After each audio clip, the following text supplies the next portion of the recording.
రోజు సిద్దిపేటకు మొట్టమొదటిసారిగా మన సిద్దిపేటకు వచ్చిన సందర్భంగా సిద్దిపేట కాంగ్రెస్ పార్టీ శ్రేణులంతా పెద్ద ఎత్తున స్వాగతం పలికారు. దీనితో మన సిద్దిపేటలో కాంగ్రెస్ పార్టీ ఎంత పూర్వ వైభవం తీసుకొచ్చిందో అర్థమవుతా ఉంది. గతంలో మన హనుమంతన్న ఇక్కడికి వచ్చినప్పుడు మేము కూడా చెప్పినాం, అన్న 2 నెలల లోపల సిద్దిపేట కాంగ్రెస్ పార్టీలో నూతన ఉత్తేజం తెస్తామని చెప్పినాం. తెచ్చి చూపిస్తా ఉన్నాము.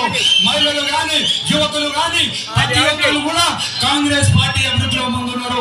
అన్న నీలమదన్న నీ గెలుపు గురించి ఇక్కడ కూర్చున్నటువంటి ప్రతి ఒక్కరు, ఈ స్టేజ్ మీద కూర్చున్న ప్రతి ఒక్కరు నీ గెలుపు గురించి ఖచ్చితంగా ముందండి. మేము పోరాటం సిద్ధంగా ఉన్నాము. ఈ రోజు ఈ కార్యక్రమానికి విచ్చేసినటువంటి పెద్దలు, గౌరవనీయులు, మన జిల్లా మంత్రి, మన ఇన్ఛార్జ్ కొండ సురేఖకు స్వాగతం, సుస్వాగతం.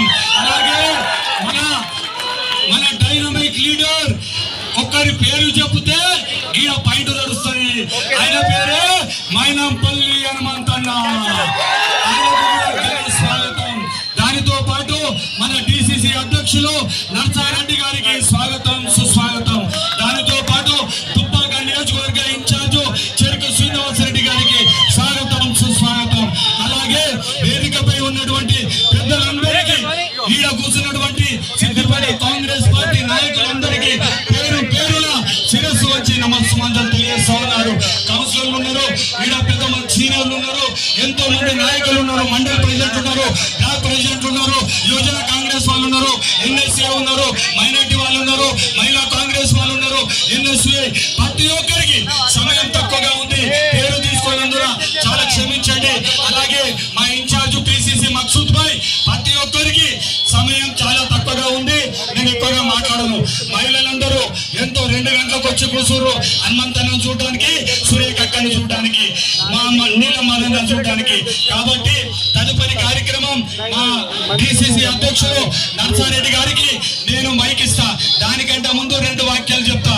అన్న, ఈ రోజు జరుగుతున్న ఎన్నికలు మా నీలమదన్నకు టిఆర్ఎస్ పార్టీకి, ఎందుకంటే బీజేపీ పార్టీ మా లెక్కల్లో కూడా లేదు. వెంకటరామరెడ్డి ఈ నియోజకవర్గంలో కలెక్టర్ గా ఉన్నప్పుడు ఈడ రంగనాయక్ సాగర్ లో ఎంతో మంది రైతుల భూములు లాక్కున్నాడు. గాడ మల్లన్న సాగర్ లో కూడా ఎంతో మంది భూములు లాక్కున్నారు. ఈ రోజు మళ్ళా ఏ ముఖం పట్టుకొని ఓట్లు అడగడానికి సిద్దిపేట ప్రజల వద్దకు వస్తుండో మీరందరూ తెలుసుకోవాలి.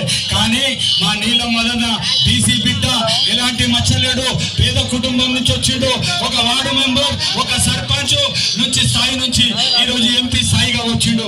కాబట్టి ఏ కష్టం వచ్చినా, ఏ నష్టం వచ్చినా మన బీసీ బిడ్డ నీలమదన్న గెలిస్తే సిద్దిపేట అభివృద్ధి కూడా మనం ఎన్నో నిధులు తెచ్చుకొని నీలమదన్న అభివృద్ధి ద్వారా మనం ముందుకు వెళ్తాం. అలాగే మన కొండ సురేఖ దయ వల్ల సిద్దిపేటకు మన 10 కోట్ల రూపాయల అభివృద్ధికి ఇచ్చింది. ఆ 10 కోట్ల రూపాయలతో మన ఈ ఊరు అభివృద్ధి కూడా సిద్దిపేట నియోజకవర్గానికి మనం చేసుకున్నామా లేదా ఒక్కసారి గట్టిగా సపోర్ట్ కొట్టండి.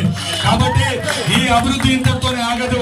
సిద్దిపేట నియోజకవర్గంలో కూడా ఎక్కడ కష్టం వచ్చినా, నష్టం వచ్చినా మనకు సురేఖక్క ఉంది, మనకు హనుమంతన్న ఉన్నారు, మా నర్సన్న ఉన్నాడు. ఈ ముగ్గురి నాయకత్వంలో సిద్దిపేటలో కూడా ఈ రోజే ఎన్నికల శంకరారం మోగింది.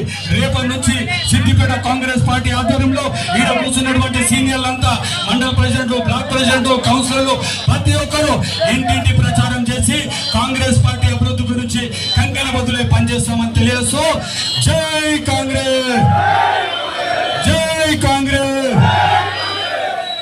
ఒక్క నిమిషం దయచేసి నేను అడుగుతా. నేను జై కాంగ్రెస్ అంటే, మీరు జై కాంగ్రెస్ అంటే అక్కడ ఉన్న క్యాంప్ ఆఫీస్ లో ఆడ కూర్చొని చూస్తుంటాడు, మెల్ల కిటికీలకి వెళ్ళి ఆడ గట్టిగా వినిపించాలా వద్దా? వినిపించాలా వద్దా? చేతులు ఉన్నోళ్ళు పైకి లేపి జై కాంగ్రెస్ అంటే జై కాంగ్రెస్ అనాలి. జై కాంగ్రెస్, అది ముచ్చట. జై కాంగ్రెస్, అంటలేరు. జై కాంగ్రెస్.